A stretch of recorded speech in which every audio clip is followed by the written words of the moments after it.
By the way, most of you will be aware that now we are in the so-called fourth industrial revolution. The first with steam engine, second with mechanical, the third with digital technology. Now we are able to land in the era of artificial intelligence, the fourth industrial revolution, whereas in Nagaland we have almost missed the first three industrial revolution. The fourth one is very important and we must grab it with both hands. So the smart city, the blockchain technology, cyber security, artificial intelligence, they are all in the next era. So I request all the audience to be attentive and grab it as much as possible so that we don't miss the bus of the fourth industrial revolution. I now invite our resource person, Madam SARA FERNANDES, to come up. She'll be chairing the session. Wherever required, I'll assist. Request Dihakar Chakravarti, blockchain specialist from IBM, to come to the stage. Request Madam Kadri Kaska, expert on cyber defense from North Atlantic Treaty Organization. Mr. Chris Keres, head of network connection and additional services. He's an expert in artificial intelligence and energy conservation. And Madam Tiarenla Jamir, co-founder of Roots and Leisure. She'll be talking on coding for students. She is the only resource person we have selected from the state of Nagaland. We feel that people are in fact not scared of our place. They want to help us and grow and catch up with the rest of the world. Our other resource person is Dihakar Chakravarti. He is a blockchain specialist. It's part of the fourth generation of industrial revolution, the latest technology which young people will be greatly benefited from his experience. Madam Kadri Kaska, she's a cyber security expert. By and large, the cyber security state in the whole country in India is not very developed till now. In fact, cyber security started with private organization through NESCOM. Now only few labs has come, but still we are in a very vulnerable stage. And Mr. Chris Keres, he is an expert in artificial intelligence and energy conservation. There are officers from the power department also. We are just moving to prepaid culture and smart metering and other effective use of artificial intelligence, so it will be very useful for us. And Madam Tiarenla Jamir, she's a co-founder of Roots and Leisure, one of the few IT companies which started in Nagaland. So she'll be a motivation factor for all the young boys and girls here. You too can, from your company, you too can take the state of Nagaland to the next higher level through information technology. So with this, I request Madam SARA FERNANDES to take over the chair and start the session. When I was requested to talk about smart cities, I decided to focus a little bit on urban mobility.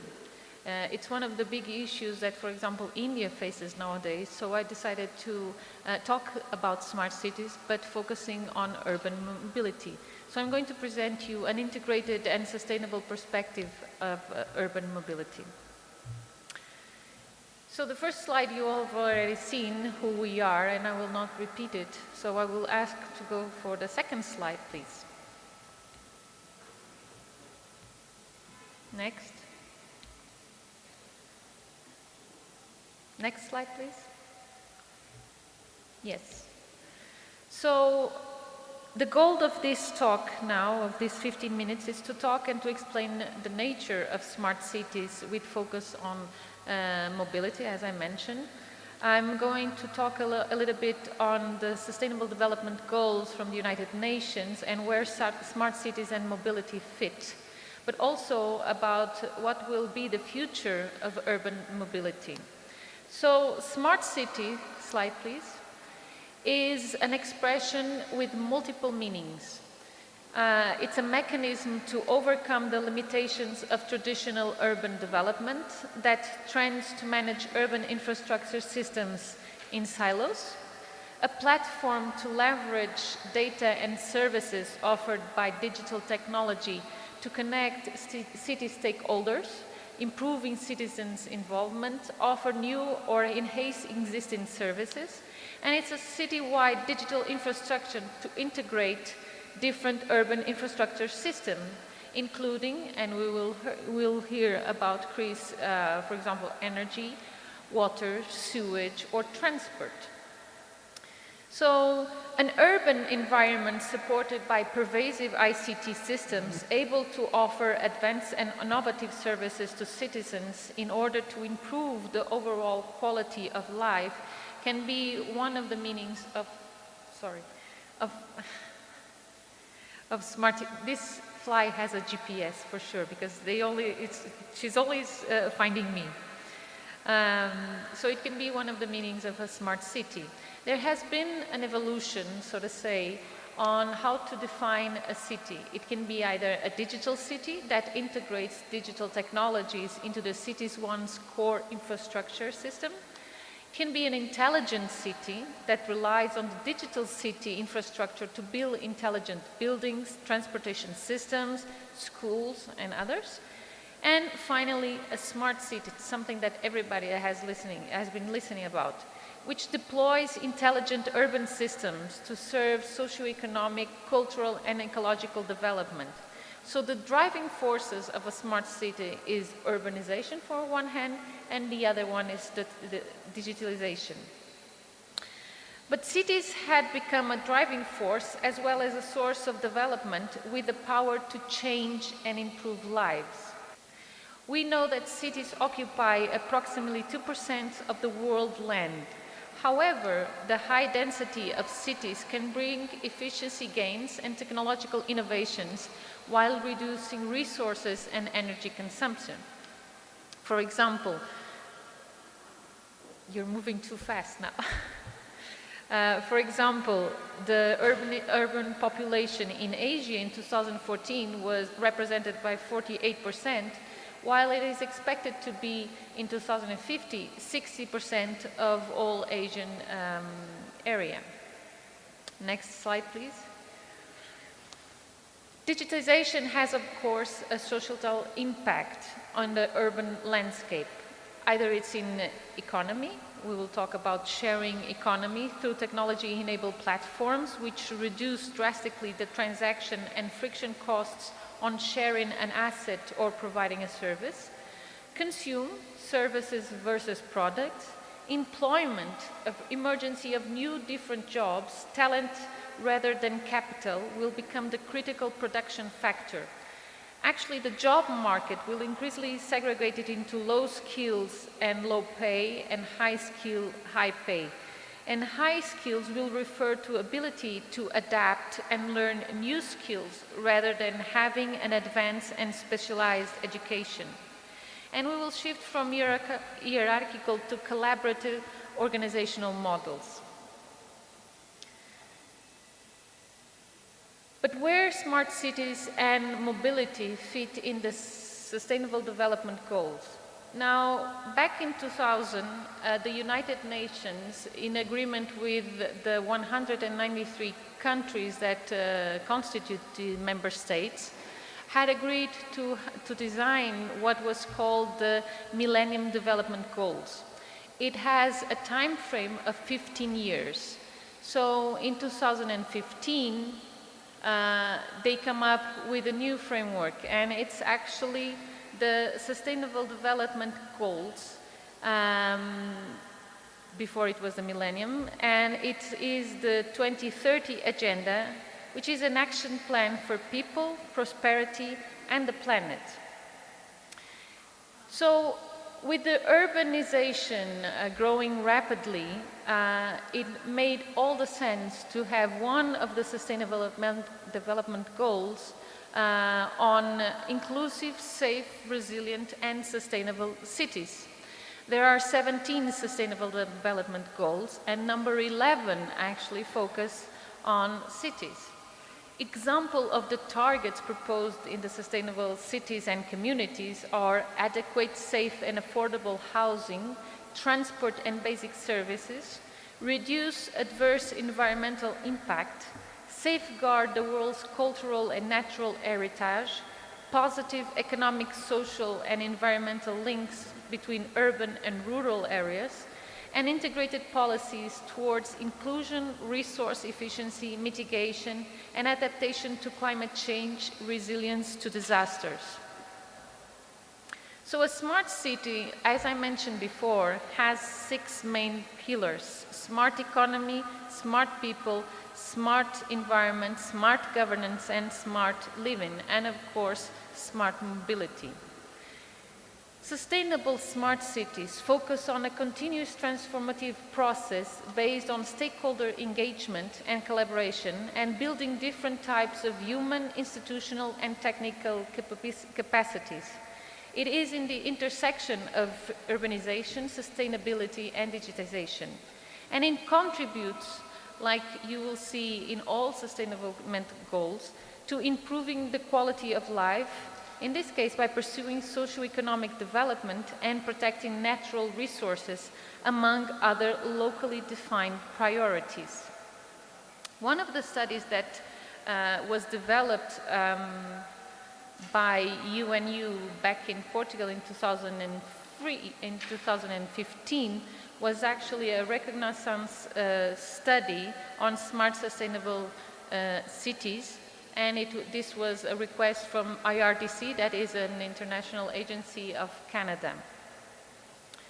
So what will be the future of urban mobility? So let's continue. Let's imagine that you can see there pictures from the skies of New Delhi, of Tokyo, or New York City. Does anybody have been to one of those cities by show of hand? Let's have an interaction here. Yes, Professor, you had.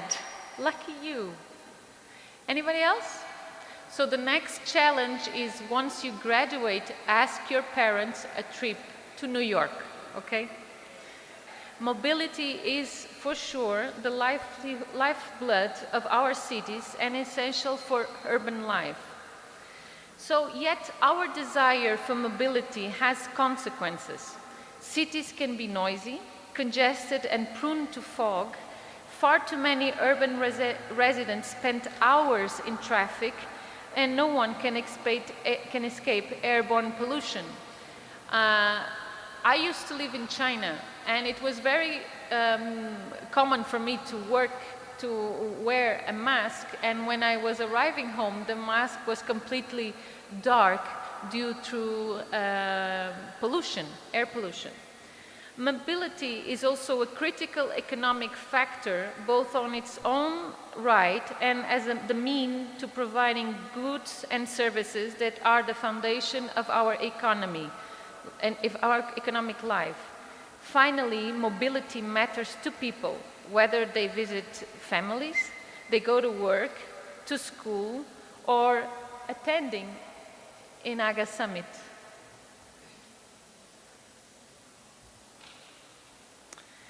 We believe that the way people move around the urban environment is primed for a dramatic change. New business models are already changing the traditional landscape of mobility by organizations such as Uber or Didi Chuxing.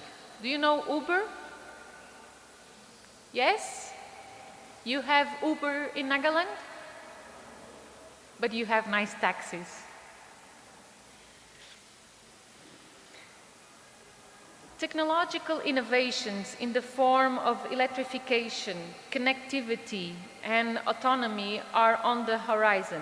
Increasing urbanization and the growth of megacities provide the condition for change.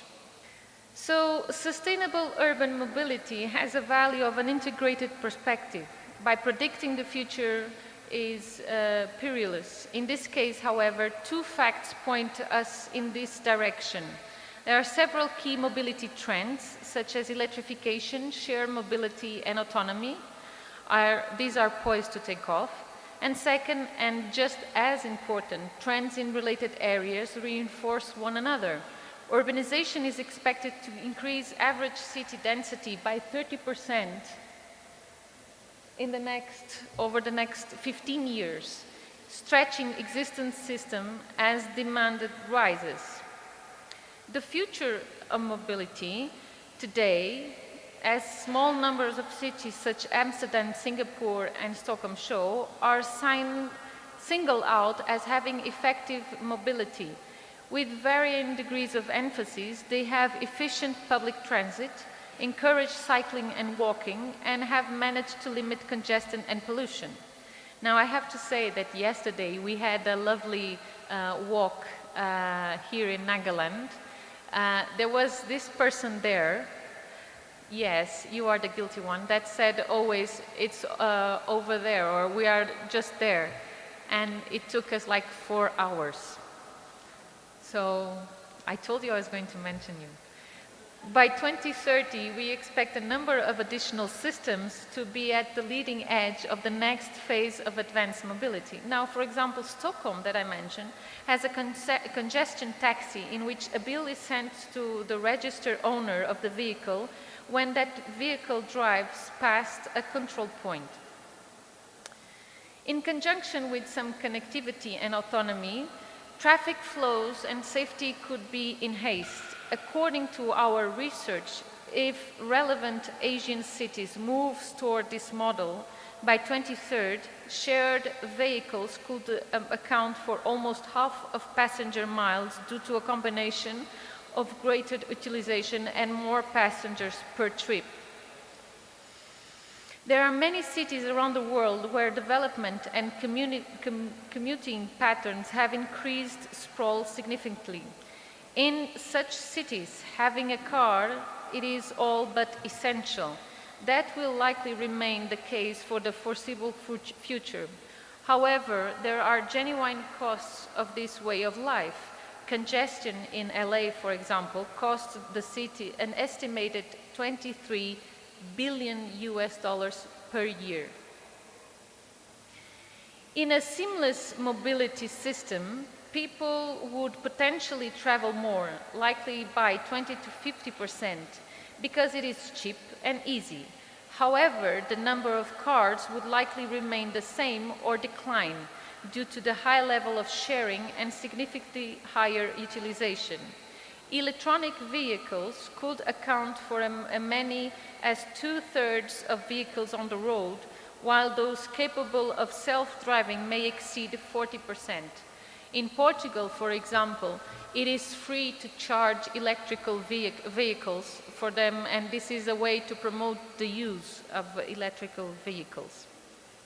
For the future, we most likely will see three mobility trajectories, which trends such as sharing, autonomous driving, and electrification, all moving forward at a different pace.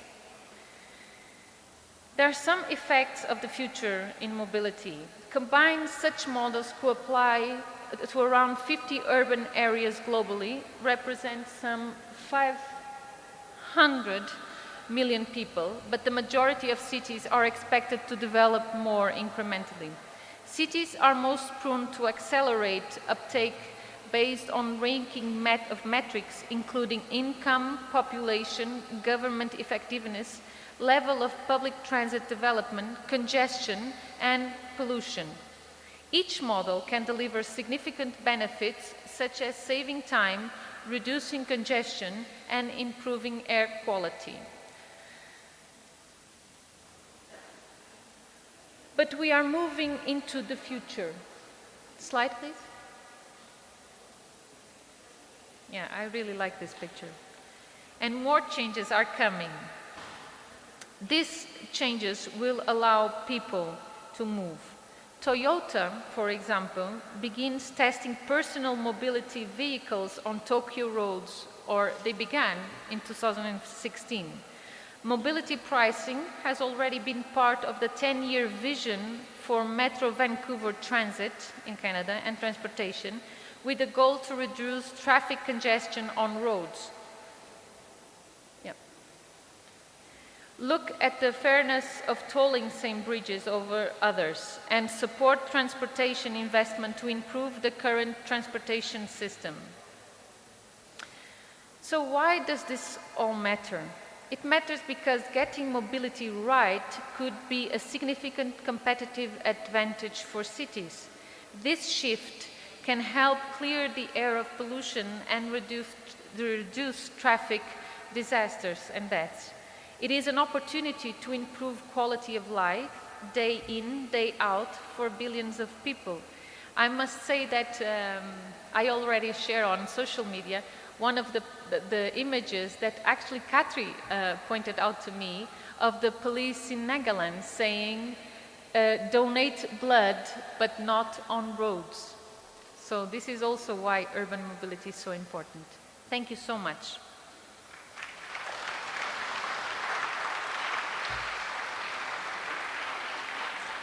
And now,